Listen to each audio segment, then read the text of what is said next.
voilà donc actualité ñu daal di koy dooree ak pàcc bi nga xamante ne moom moo njëkk c'est-à-dire la revue de la presse tey ñu daal di ciy choisir 3 yoo xamante ne dañuy jukki li nga xamante ne moom moo nekk ci seen i xët daal di koy dooree ak Walf Quotidien moom daal di ñëw ci ndaw yi nga xamante ne ñoom ñoo nekk fële ca diwaanu Fouta bokk na ci wala gën na ci bokk ñi nga xamante ne ñoo doy ay ndawu APR ñoom ñu ne nag fi mu ne dañoo mer ba futt jëmale ko ci ki nga xamante ni moo di seen njiitu parti waaye itam di njiital réew mi di président Macky Sall ñuy xam le ni sensation bi nga xamante ne wala sentiment bi nga xamante ne moom la ñu am ci jamono ji moo di bu trahison ñoom ñi xam le ni ils sont meurtris di joxoon kon baaraamu tuuma bu baax a baax njiital réew mi ci jafe-jafe yi nga xamante ne moom la ñuy dund bés bu nekk ñoom ndaw yooyu le alors Walf Quotidien daal di ñëw ba tey ci li nga xamante ni moo di coowal Petro-Tim ak itam bu ñeel 94 milliards de francs CFA yi ñuy xam le ni le retour de bâton moom la ñu ko daal di dippee di wax sax ni kon li ni mel juraat na coow bu baax a baax ñu daal di koy tëral kon ci page 3 bu journal bi wax nañ itam ci lu ñeel affaire Guy Marius Sagna affaire Adama Gaye ak Petro-Tim mu mel ni bu weesoo offense chef de l'État mu di article 80 am na beneen article boo xamante ne suñu ay confrères daal nañ koy waxtaanee muy article 6 000 milliards maanaam offense au peuple alors ñu daal di Walf Quotidien est très inspiré donc ñu daal di waxtaanee également présidence bu UMS mu mel ni kon Souleymane Teliko daal di nay amaat ñaareelu mandat ñu nar ko tëral ci diirum ñaari at ñu daal di koy waxtaanee kon ci anam bu yaatu ci page 7 journal bi Sud Quotidien daal di ñëw ci wàllum disqualification bu commission enquête parlementaire mu mel ni ki lee di Assane Dioma Ndiaye daal di nay kon dëggal kàddu yi nga xamante ne moom moo tukkee woon ci Ousmane Sonko moom mi lee di xamle sax ni li Ousmane Sonko bañ a dem daal di wuyu ji ci convocation wam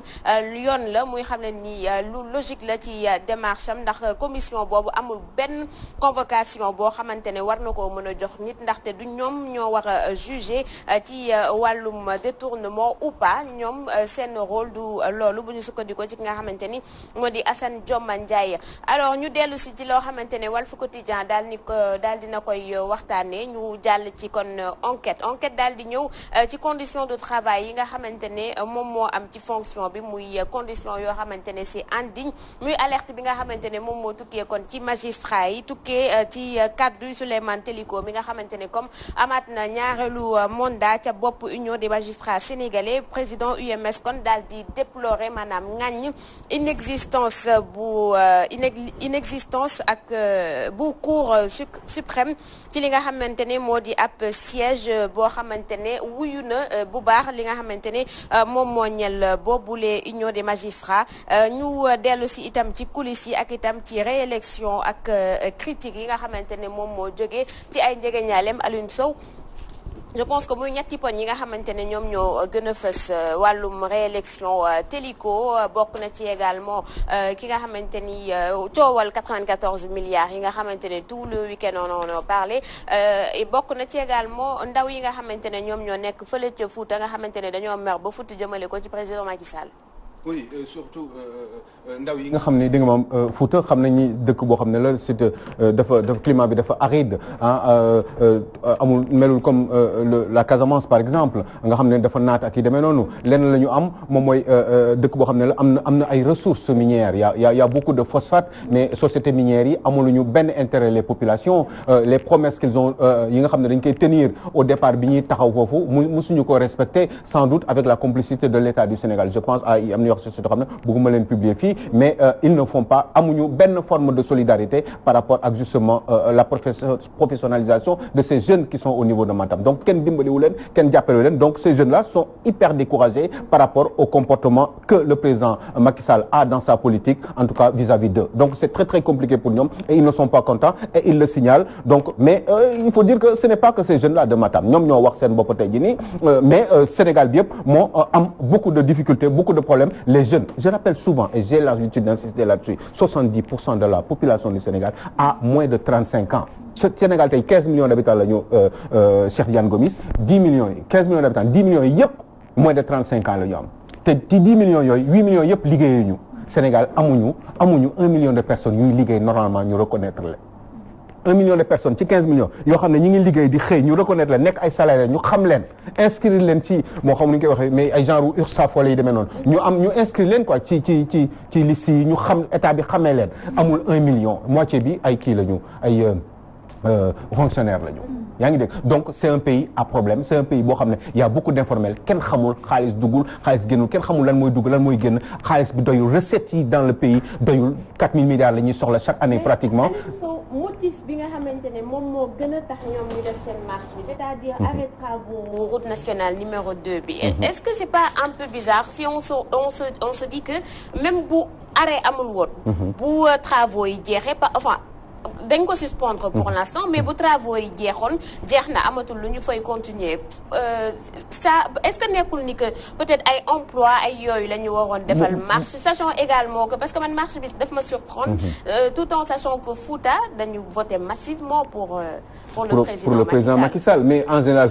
booy voter votre intérêt la c'est parce que da ngay sóoraale quand même kii war na la mën a jëriñ da ngay am yaakaar ci moom par rapport à certaines promesses yoo xam ne dañ la ko defal il se trouve que ces jeunes-là n'ont pas vu justement les promesses du président Macky Sall se réaliser ci seen environnement ñoom donc daf leen di sonal mais en général dëkk pour nga koy mën di développer il faut que li fa nekk richesse nga mën ko exploiter pour que ñi fa dëkk mën fa non seulement toog fa mais en plus mën a bénéficier wu ci richesse yooyu lenn la li nga xam ne moom la dëkk boobu dans le Fouta am mu doon quelque chose de très très avantageux et pour le Sénégal et pour le monde mooy les phosphates par exemple phosphate de Matam yàlla ay ñoom Somiva et cetera lan la ñuy joxe en termes de nan la ñuy def en termes d'investissement pour les populations en retour est-ce que dañuy ñëw rek yëkkati seen phosphate bi jël ko yóbbu ko bitim réew jaay ko am ci ay milliards ñenn ñi nga xam ne ñoom ñoo nekk au-dessus di ci profiter et c'est ça qui n'est pas bien et c'est ça qui doit être contrôlé ci loolu bu ñu ko lijjanti woon phosphate bi rek lijjanti na problème mu Matam. waaw mais Aliou Sow xadi ko dafa wax loo xam ne dafa am solo mooy que voter massivement nit yow ñu voter la yow massivement dégg nga te alors que problème yow bi ngay voter bi ma lay voter yow mii problème yaa ngi woon nekk foofu ma voter la tout à fait. est-ce que ñoom taayiruñu seen bopp xam nga lu tax dama ne ku la dig ndékki ku la dig ndékki joxu la ndékki dëgg nag bul yaakaar ci moom añ dëgg la loolu la problème bi yëpp du ñuy rek de mais non attends xuy ma da ngay xool rek sur le plan général nga xool territoire national bi fi nga xam ne ñii gën a votel Macky Sall ñoo gën a sonn ñoom ñoo gën a sonn fu mu nekk nii am na ñoo xam ne ndox bu potable bu ñu naan xoolal tey Tëngéej je donne l'exemple man fi ma dëkk Tëngéej ils ont voté massif ñoom ñoo voté ñoom ay 75% na ngeen xamal lan waaye Tëngéej moo gën a arrière fi Tëngéej tey jii ci mairie bi mu doon yaakaar mairie bi dañ kaa bloqué état moo ko parce que ki nekk ci maire bi du nekkul au pouvoir farul ak pouvoir bi Daouda Niang farul ak pouvoir bi gars yi kii ko ba nga xam ne loolu moo xot waa Tëngéej c'est normal dañoo xot waa Tëngéej waa léegi nag loolu la bëgg wax dama sëgg ba dire tey jii nit il faut que ñu xoolaat ni ñuy voter Sénégalais yi ñoo war a xoolaat ni ñuy voter. est-ce que côté vote yi nekkul ni affection la ñuy voter parce que je l'ai dit loolu moo vote affection du ñu avancer loo. par exemple da ngay gis ñu jël exemple bu terre à terre da ngay gis ci koñ benn maire nekk ci koñ bi bu fekkee maire boo xamante ne la moom dafa juste di rëkk ndigg yi ñi nga xamante ne dañuy def lu nekkul ci yoon nga ñëw bëgg a jaay ci tali bi foo xam ne c'est pas normal mu jëlee la fa di embellir koñ bi et cetera ñoom il préfère kii ñëw ci seen kër di leen nuyu di toog seen salle di waxtaan ak ñoom weer bi bu deewee mu indil leen saaku ceeb ak butéelu meew en fait affection bu sénégalais moom moo bëgg kuy jaxasoo ak moom koo xamante ne daf koy jox affection. mais tey ñun Sénégal affection gis nañ ne yóbbuwuñu fenn. voilà mais on n'a pas encore compris. tey jii nag tey xam nga lan la bu ñu buggee ñun tam génn ci ndóol bii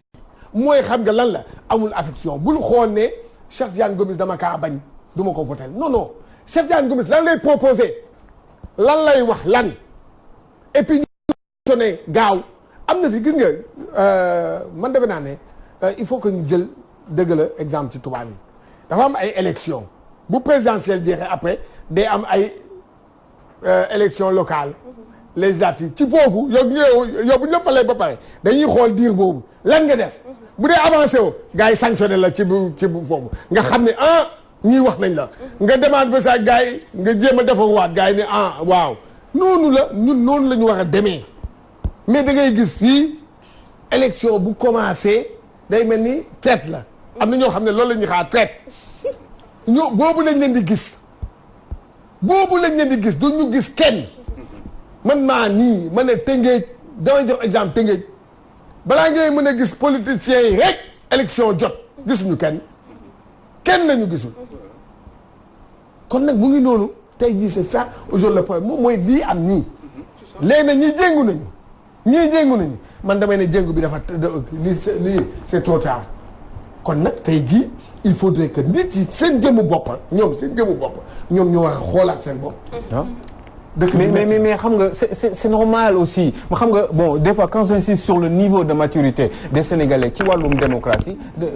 c'est pas par hasard mooy yi ngay wax ni moom moo tax ma koy wax gis nga Cheikh Tidiane il faut que ñu xam benn affaire c'est que ñun suñu niveau moo bas c'est comme ça foofu la ñu toll quoi tollaguñu fi nga xam ne mooy fi ngay wax noonu ci tubaab yi nga xam ne man dama lay votel mais li ma la votel man ci diir bi ma la votel bés bu élection ñëwaatee man dinaa xam ndax yow war naa la votelaat waaw wala déet dinaa xam ndax yow liggéey nga fi liggéey bi nga xam ne ma tax ma war la renouveler yenn saa yi gis nga bés bu ñu tolluwul ci benn niveau boo xam ne yow Cheikh Tidiane Gomis man dama la votel yaa ngi ak sa mandat man yow war nga mën a liggéey bu rafet liggéey bu jub liggéey bu correct man Cheikh Tidiane Gomis man électeur ma ne man duma la votelaat yow war nga mën a liggéey ci mandat liggéey bu baax bu jub bu correct man ma toll ci benn niveau de maturité boo xam ne moo may permettre ma ne man du ma la voté laat xam nga lu tax du ma la voté laata du ma la voté laata yow Cheikh Tidiane Gomis parce que tout simplement xam naa ne Sonia mii bés bu la remplacer bu ñëwee dina def li gën yow li nga def bés bu ñu tolloo foofu Cheikh Tidiane xamal ni baax na mais fu ñu toll nii non seulement fi ngay wax tolluwuñ fi mais fi may waxee nii foofu xalaatuñ sax tollagum moo tax niveau bi yéegagul man dinaa la votel yow parce que man sama dëkkandoo nga parce que sama goro nga parce que yow sama jëkkëru mag nga parce que yow yow yaa takk sama doom parce que ceci parce que cela yooyu mooy tax ma lay votel mais pas spécialement parce que da nga war a liggéey pour dëkk bi si yow Cheikh Tidiane Gomis man bu ma nekkee ci état bi nekk patron am président de la République ku ma bañ du la fal ku ma bañ même boo amee compétence du la fal jikko boobu laa lay wax ci dëkk bi man je suis président de la République aujourd'hui ma am ay décret ma gis Cheikh Tidiane Gomis dafa ay ci dans le domaine du sport dafa am xam-xam daf ci yaatu am na si largesse d'esprit boo xam ne war na mën a jëriñ dëkk bi man Cheikh Tidiane Gomis yàgg na ma di critiquer Cheikh Tidiane Gomis du dara tekkiwul dara même malgré ses compétences man dama koo bañ parce que moom bëgguma man dama yaakaar ni bëgguma ndax critique yi may critiquer ci wàllum Sénégal di ma si jox xalaat man neexuma kon man du ma mës a fal Cheikh Tidiane Gomis et c'est ça qui est terrible dans ce pays donc ndegam au sommet de l'État Cheikh Tidiane ndegam au sommet de l'État la mel noonu waxtu balaa le bas peuple ndegam ñooñu ci kaw jàng école di diriger suñu dëkk ñoom ñoo mel noonu du ñu jël ki nga xam ne ànduñu ak ñoom même boo amee compétence tey jii ne par exemple quelqu'un comme Mamadou Lamine Diallo un exemple un monsieur que je suis énormément du dara musuma ko jox loo ko xamuma ko mais dama ne quelqu'un boo xam ne par exemple kooku tey jii nii je le verrais bien comme un grand ministre de l'économie et du pétrole pourtant man tey jii nii bu ma doon président de la République man tey kooku laa jël parce que xam naa ni c'est un homme intègre xam naa ni c'est un monsieur qui n'a pas besoin d'argent c'est un monsieur qui a cursusam fi mu jaar je pense que il aurait pu tey jii nii ñu jël ko par force pour cause d'utilité publique mu liggéeyal réew mi xam nga bu ñu tolloo ci état d'esprit mais yow boo warul sama xarit yow boo ma dul cogg boo ma dul déglu yow boo nekkul ci sama disposition nekk sama jaam man duma la fal mais finalement ñi aay nan la ñu nar a def tey jii nii mën am ay compétences ci dëkk bi fu ñu mujj xam fu ñu mujj retraité du ñu mës a jëriñ Sénégal à part wax ñuy wax ni du ñu mës a parce que seen compétence parce que du ñëpp mën a nekk président de la République bi ñuy indépendant yi ba tey 4 présidents la ñu am du ñëpp mën a nekk président de la République mais ñëpp war nañu ñu bari war nañu mën a am ay compétences ci dëkk bi war a mën a servir leur pays et pourtant duñ ko mës a nekk xam nga lu tax parce que tout simplement ki jiite kooku neexu leen donc duñ ko jël et donc njëriñ boobu anamu kan mooy perte parce que kii jiite moom du perte parce que finalement def na li muy def bari na xaalis et cetera dem na tëddi mës na nekk président de la République waayam dina sori dinañ wax ci moom waaye ki nga xam ne le peuple sénégalais bi nga xam ne ki nga xam ne dafa am ay compétences waroon mën a dimbali le peuple sénégalais kooku fu muy mujjee du mës a amal njëriñ Sénégal et c'est ça qui n'est pas normal pourquoi on n'est pas dans un pays où Idrissa Seck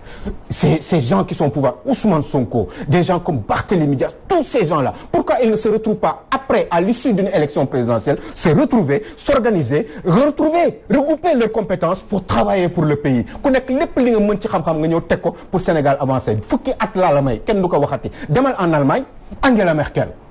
li ñuy wax ne Allemagne c'est le pays qui est le plus puissant en Europe ci wàllu économie. yaa ngi dégg te moo ëpp nit mais moo gën a puissant aussi économiquement Allemagne qui a une histoire Allemagne après 1945 dañ ko raser les 3/4 de l'Allemagne étaient complètement amatul dara Allemagne lépp lu ñu raser ils ont recommencé à zéro mais il faut voir élection présidentielle tey jii bu amee Angela Merkel mi ngi fi depuis 14 ans 13 ans élection yi passé nii moom moo gagné waaye ñi mu doon xeexal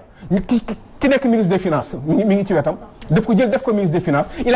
a pris des ministres yoo xam ne ñu ngi liggéey ak moom te pourtant bi ñuy jongante moom moo leen daan pourquoi on ne fait pas la même chose pourquoi yow bu ma la gagné rek dama lay en yow mi nga xam ne da nga maa gagné aussi man ma en la pourquoi c'est comme ça que ça marche.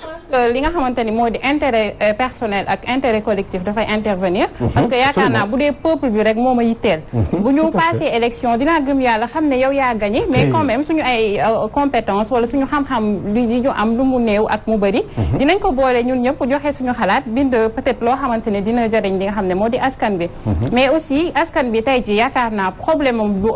jafe-jafe yi nga xamante ne ñoo koy dund jamono ji ñoo koy teg suñu bopp parce que problème de choix la ñu am. supposons tey jii bu ñu nekkee en campagne électorale ñu ci bëri que ça soit man wala ñeneen ñi Sénégalais yu bëri duñu jël sax la peine lire li nga xam ne moo di programme mu candidat yi duñu sax lire programme bi donc duñu xam en réalité kii lan la ñuy proposé tey jii bu nekkee président de la République nan la nar a déroulé li nga xamante ni moo di programme bi da lay wax leer na gis nga programme bi booy seet dans le fond yëpp benn la pour l'Afrique pour l'Afrique les pays pauvres en général pays développés ñooy am ay différences parce que kii stratégie bii la gis pour ñu gën a yokku kii stratégie bii la gis pour ñu gën a yokku mais ñun on est dans un seuil waa xam nga ñu ne ñu nekk ci benn niveau de pauvreté boo xam ne ñun suñu niveau de pauvreté ñun programme yëpp benn la mooy comment se développer éducation sécurité culture sport ak économie emploi en général. lu ñuy def pour kii ko on a tant de on a les mêmes problèmes. on a les mêmes problèmes mais pourtant les mêmes problèmes ne se résolvent jamais parce que tout ça et pourtant ñi ngi alterné wu mais duñu ko lijjanti mais par contre képp ku ñëw bees nekk ci nguur gi da ngay am ay millions ak ay milliards parce que tu t'enrichis tout seul tu ne t'enrichis pas les populations. Voilà. Et c'est ça qui est injuste et c'est à ce niveau-là qu'il faut réfléchir. am na beneen affaire boo xam ne boo am ci programme dafa am loo xam ne tamit élection bu amee nit ki day taxaw carrément ne boo ma joxee réew mi lii laay def mais bu ñëwee du ko def da ngay xool rek da ngay ñëw ne man bu ma ñëwee dinaa de tant d'emploi laay régler bu may ñëw dama koy def du ko def parce que après ils se rendent compte eux-mêmes que réalité pouvoir dafa am mais Abdoulaye Wade daan na ne même boo ne amee xamee réalité yi bul wax politicien nga xam nga xaalis bi fu mu toll xam nga lépp bul dégg loo xam ne am na. xam nga Cheikh lan la ñuy def xam nga lu ñuy def c'est simple dafa yomb mbir mi xoolal dafa yomba amul compliqué wul bu fekkee ne ci nit bu jub la nit bu généreux c'est très facile de gouverner un pays mooy li xaalis bi sàngam la ñetti doomu suukar la nan lañ koy séddoowee lan mooy priorité yi ñetti doomu suukar la nuñ ciy def. est-ce que yow ñetti doomu suukar yi benn suukar bi da nga ko bëgg jël pour yéen seen nguur alors que population bi ñoom ñoo ko soxla wala est-ce que da ngay jël kaaru benn suukar bi yeneen deux trois kaaru benn suukar bi ak yeneen ñaari suukar yi des nga jël ko nga séddale ko population bi boo ko naree séddale yan mooy priorité yi fu ñu toll nii est-ce que sécurité bi la est-ce que jàng bi la est-ce que jàng bi moo na saxal est-ce que santé bi la est-ce que gis nañu population yi ñi ngi gën a feebar est-ce que war nañ leen faj pour ñu ànd ak seen xel ànd ak seen yaram am ay doom yu baax am une bonne éducation pour waxtu bi bañ la xot Aliou Sow ñu yem ci benn point mën nañu jàll je pense ci bi ci topp maanaam commission d'enquête parlementaire bi nga xamante ne moom moo waroon saytu affaire 94 milliards yi ñu daal di convoquer Ousmane Sonko mais il y est pas allé Assane Dioma Ndiaye di xam ne qu'il a raison lii yëpp dafa am lu ko indi Khady lii yëpp ngay gis ne lii ma doon wax ni moo ko indi c'est une question de priorité am na ñoo xam ne leur priorité c'est de s'enrichir parce que dañ lay wax sax yow sa waa kër yow day tekki nga yow day sa ndey liggéey na kon yow il faut nga liggéey pour say famille ak sa entourage ñu am dara boo leen defalul parce que yëf yi moomuloo ko ñu ne yow da ngaa bon da ngaa iñaan alors que yow da nga fi nekk pour intérêt général lii yëpp loolu la parce que Mamour Diallo il faut que mu am xaalis Sénégal nga gis un inspecteur des impôts pardonnez-moi boo xam ne 10 ans de service la def wala 15 ans allez je suis gentil 15 ans de service di gagner maximum 2 millions avec tous les avantages qu'il peut avoir 2 millions du ko passé nekk multimilliardaire am ay terrain partout am ñaari immeuble ci VDN bi am lépp Sénégal ngay gis loolu un inspecteur des impôts qui a une quinzaine d'années de service c'est extraordinaire li kenn musu ko gis juste parce que il a une position de signature am boobu mooy tax yow bu ñëw di évaluer lii nii pour nga war a fay 50 millions ci lii nga def ni acte bi nga def nii pour 50 millions ñu war ko dugal ci état bi moom bu koy évaluer 10 millions la koy évaluer waaye yow dina am benn 15 millions yoo xam ne di nga am foog ko sànnil ci kër Khady Colonel Guèye parce que Khady Colonel cousine am la wala jarbaatam la defal ma ko ci compte après man dinaa xam na laa koy et Sénégal perte 25 millions de francs CFA wala 35 millions de francs CFA et cetera c'est comme ça qu'ils s'enrichissent boo demee port c'est pareil boo demee partout dans le pays c'est comme ça xaalis bi 4 milliards yi ngay dégg ni budget ni maa la wax loolu Khady 500 milliards yi chaque année corruption la gars yi ñoo koy séddoo ci seen biir c'est extraordinaire on est comme ça dans un pays comme le Sénégal léegi xam nga par rapport ak lii Assane Dioma Ndiaye li mu wax ci loolu lu leer la wax xam nga lu tax man au départ boo ko naa ku ñu doon wax ne Sonko yaa fi sulli mbóot damal uyu ji man bokkoon naa ci mais bi ma demee ba ci biir xam naa ne foofu muy dem foofu noonu foofu duñ fa def yoon mais c'est évident bu ñu nee attends dama ne duñ fa def yoon parce que bu doon léegi wa benn enquête boo xam dafa indépendante yoo xam ne lépp dafa kii comme ça se fait en Europe nga xam ne commission boobu di saytu di enquêter commission boobu day indépendante loo xam ne du ci lal ci dara expliqué nañ leen fii France yàggul rek l'affaire Benalla waaye mën nga sant yàlla no xaaral l'affaire Benalla mais ñi ko doon déglu ñooñu seen yoon nekku ci ñooñu pourtant Benalla poche Macron la bu doon fii nga nekk poche kii mais mun nga yow da ngay sant yàlla non c'est que Aliou le problème aujourd'hui c'est ça mooy il y a de ces organes de contrôle organes de régulation ay organes yooyu ou bien organes yooyu dañu mel ni ay fantoches. mais c'est normal ñu nekk ay fantoches. parce que institution yi ni muy fonctionner loolu la mais Nafi Ngom Keïta mais nga defee ne la tax moo tax ñu dàq ko non dama ne xam nga c'est non du ñoom ci seen faute boo ko deful ñu dàq la nga sa teraanga jeex des fois da ngay préférer toog fi nga toog nga balaa ngaa retraité nga am sa ñaari kër ak sa ñetti jabar kontaan ak say doom dem bitim réew jàngi donc 94 milliards yi mais santal yàlla xam nga tax nga war a sant yàlla amoon na ko xam nga tax nga war a sant yàlla parce que Ousmane Sonko wax na lu am solo nee na quel que soit Alpha ak nu mu mënti demee bu fekkee ni ñii assigné wuñu leen en justice comme ni mu ko demandé parce que dafa porté wu partie civile bu fekkee ne loolu amul moom këyit yi dina ko génne nee na ci 94 milliards yi 46 milliards génn na ci trésor public dem tasaaroo ak ay nit ñi nga xam ne les corrompus et les corrupteurs léegi nee na 46 milliards yooyu rek juste rek 30 secondes 46 milliards yooyu nee na moom Ousmane Sonko opération bancaire yëpp ñi ci tàq ak seen tour ak seen compte bancaire ñëpp xam na leen bu ko gars yi deful seen liggéey fii ak 3 semaines Ousmane Sonko moo ko wax nee na fii ak 3 semaines dina distribuer sénégalais yi ak journalistes yi këyit yi ba ñëpp teg ci seen bët. man boobu laay xaar. d'accord c'est ce qu'on attend tout ça. nañ ko xaar rek. Aliou Sow et puis on te donne rendez-vous demain inchallah. Inchallah.